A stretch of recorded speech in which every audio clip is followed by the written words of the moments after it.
By modern standards, life out here is the definition of hard labor. This house has no running water, a wood-fired cookstove, and no insulation. But the hardship, well, it's the best part.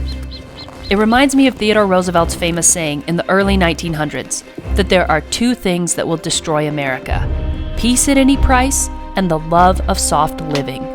This cabin is a small way of fighting against the soft living part.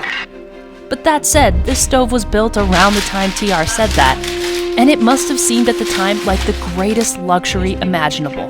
No more cooking in the coals of a fireplace, an oven to bake in, a flat surface to put your pans and boil water. Pure heaven. So, this stove is a luxury. Let's appreciate it as one. Let's make something humble, but also kind of extravagant. A Dutch baby, or a Dutch pancake. Close it up.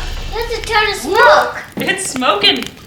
Basic ingredients, stuff that would have been available in winter out on the prairie in the 1800s. We'll even look for a recipe for it in these old cookbooks. But to do this, we must split firewood to keep the stove going and brew up some old school cowboy coffee alongside some luxurious hot cocoa for mother-daughter time. But above all, we need to mentally prepare to shiver a bit as the wind whistles through these old cabin walls. But first things first, I'm going to get your chair set up here so that you have a warm place to snuggle by this fire. And I'll get you a blankie, okay? I don't know about you, but it helps me to be reminded, usually through pain, that life today is maybe too comfortable, maybe a bit of an illusion. Ceremonies and holidays throughout time have been meant to be a break from hard manual labor. It's not the same today. Life is very soft. But of course, it's full of anxiety.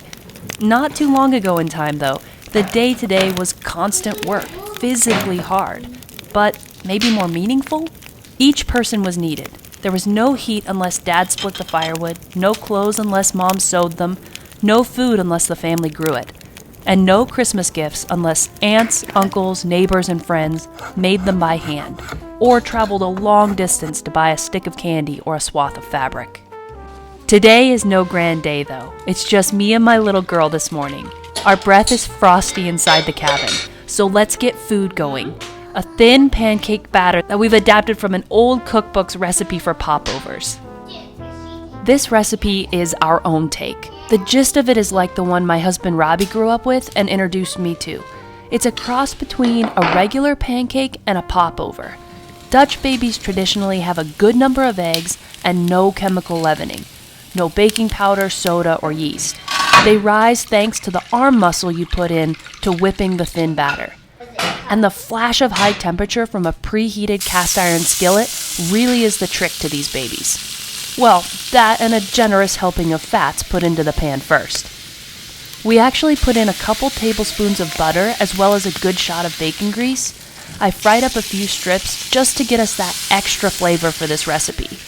Bacon is a pioneer's best friend after all. Just about every pioneer cooking account you'll find of life on the frontier talks about eating bacon daily. It kept people alive. Variety was not the spice of life out here. Simple survival was often, especially in winter, all that could be aimed for. So this food has very simple ingredients that would have been possible to have on hand back in the 1800s frontier days, even in the winter. The milk may have been canned, but the eggs were common enough, and they were good protein. So we have a hot skillet, bacon removed, a flash in the pan of butter, and in goes the smooth batter. The oven needs to be piping hot, above 400 degrees, which I know it was because I put my hand in it and I couldn't hold it in the oven for very long. The firebox has red hot coals, but I want it to slowly lower its temperature as this cooks over the next 20 minutes or so. So no more firewood goes in till this baby is out. Our version is 3 eggs, a cup or so of Montana grown flour, sifted if you have the time, a pinch of salt, a dash of sugar, and a splash of vanilla, all whisked up with a traditional and often homemade birch whisk. Simple as it is, another mandatory detail for success is that the ingredients be pre-warmed. The milk, the eggs, even the bowl needed have to have the chill taken off of them. Room temperature in this house is not warm, so everything spent time very close to the stovepipe before being whisked together. Now, when I wanted to amp up this stove and get things going hot, fast, I would put in small pieces of pine kindling. Now, mostly out here in Montana, all we have is pine. Sometimes we can get a little fir, but pine is what we've got. I use bigger chunks of it to try to slow the fire down, and if I'm really lucky, I have pieces of ash. Ash comes from trees in town, and it's a hardwood, which makes a huge difference when cooking in a stove like this. But just know, mostly what we've got out here is pine, and that's how we make do.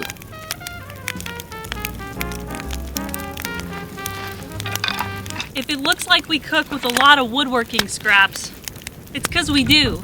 We rebuilt this entire 1889 homestead cabin last year, so we've got tons of little bits and scraps left over. Last January, this cabin was just a rotten shell. It was full of mice and skunks and all the creatures from 100 years of neglect. But we cut trees, we sawmilled the boards, and we salvaged entire walls. And now today, the cabin has a second life. These scraps of wood are leftovers from all our rebuilding work. I mean, man, would I love oak and ash and every other hardwood for cooking in this beautiful stove? Yeah, but that's not the hand of cards we were dealt. This is Montana, the land of the pine and the fir. And you know what? I'm not gonna complain. Wood is heat, and heat is survival out here.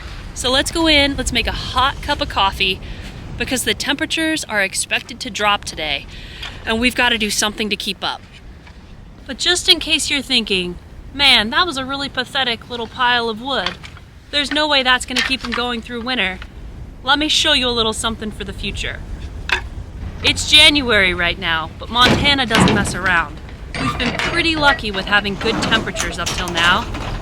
But any minute now, we're gonna drop to sub-zero, it's gonna be feet of snow, and it is gonna be rough getting out to this cabin. But I still plan to come out here and cook. But that means we need to haul some major firewood in here, because with winter, you've gotta prepare. Now, I won't lie, before our day even made it to this point of the Dutch pancake going into the oven, we had a long and wonderful stretch of time where my little girl and I built castles on the floor and scooched ourselves close to the cook stove and made teacups full of thick hot cocoa and my new favorite thing, Cowboy Coffee with eggshells. But before I could get to my coffee, I had to make sure Mags was taken care of. That meant scoops of raw cocoa powder and homemade hot cocoa. A little bit of sugar. Okay, Max, time for the hot water and the milk. Water and hot milk.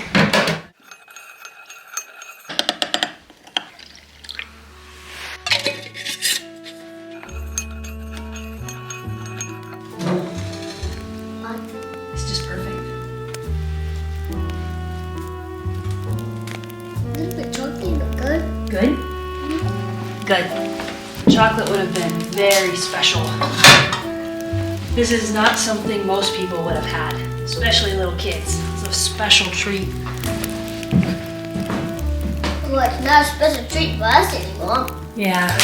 George drinks a pound every day. Oh, woo! Got me. Did it hurt? No, it just shot an ember at me. With a warm child, now I can get on to the Cowboy Coffee. It's a longer process than you might think. So Cowboy Coffee done this way, you let the grounds boil for a pretty good length of time. That was more than a half an hour of steadily boiling with grounds and an eggshell. And counterintuitively, it takes the bitterness out. I didn't expect that, but I've made Cowboy Coffee over the coals in the outdoor campfire, and it does exactly that. It just makes for a much more smooth and gentle cup of coffee. The secret ingredient, an eggshell. Something about tossing in an eggshell causes the grounds to settle to the bottom. Another trick people commented on is that you can just add a splash of cold water, and that will settle the grounds as well. All right, put our lid back on. Put it on a hot part of the stove.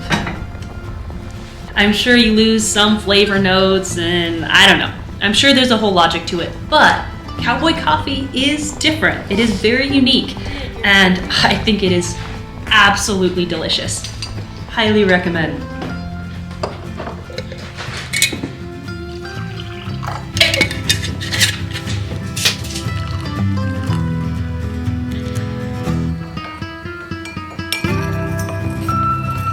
I'm sure it helps that we're in a pretty cold cabin. Even with the stove going, there's still quite a bite in here. And a hot cup of coffee, that just makes everything better.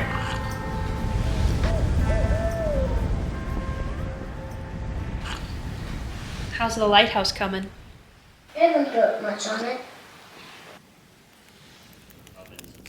It's been just us girls out here on the prairie for this whole morning. Now the boys have arrived and it's time to eat. The piping hot pancake has been in the oven for about 20 minutes. It went into a very hot oven that gradually cooled as the pancake cooked. The batter has puffed into a wild shape. The bacon grease and butter that we put into the pan at the start are adding tons of flavor. Just a drizzle of pure maple syrup goes on top, and a dollop of homemade jelly from our plum tree. Pure pink in the light. The big dollop. Whoa! Maple syrup. Can I stop eating?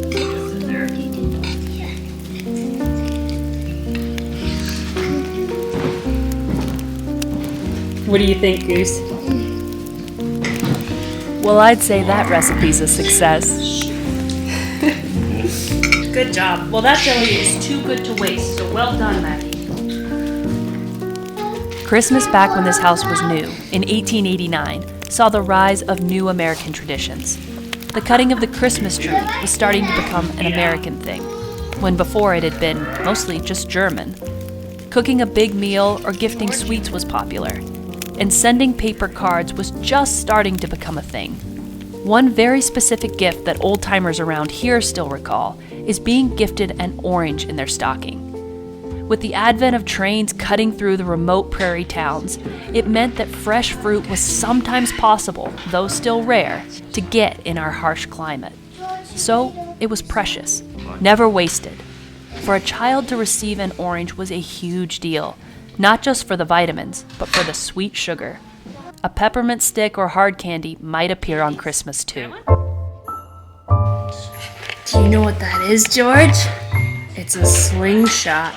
It shoots rocks. That sounds fun. Woo! Oh, it's under the bed. Go under the bed. My own little doll. Yeah. She has a pink dress and I love her. Thank you, Mommy. You're welcome, babe. And thank you for the orange. People used to save up food for Christmas. They went without. There was some suffering involved. But it was matched with Christmas joy, and a joy that wasn't over in a day. It went on for 12 days, celebrating the birth of Christ and the complete upending of the world. A time to put aside hard labor, to stop. A little something for myself, a hand-woven cotton linen kitchen towel, made in town by a talented friend, and a carved spoon of lime wood from another dear friend and maker. Functional tools, yes, but beyond that, they add beauty to the humble day-to-day. If you'd like to take home similar goods, click the link to our small store here in the video's description. We only have small amounts, but they are the finest quality. This cabin is from the late 1800s. People lived here, or at least we think they did. Nobody kept very good records of humble lives. It was a homestead shack on the remote Montana Prairie. Homesteaders like this were isolated from neighbors and far, far away from family back east or across the ocean.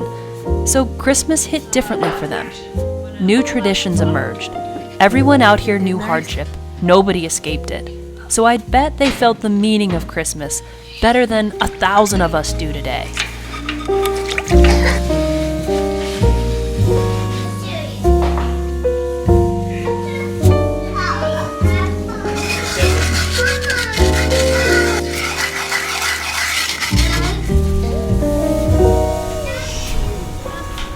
A Dutch baby with syrup and cowboy coffee is a great pioneer breakfast or dinner. But for something a little more savory and a whole lot more special, click the video above to join us for elk bourguignon stew in the cabin. A fine dinner by candlelight.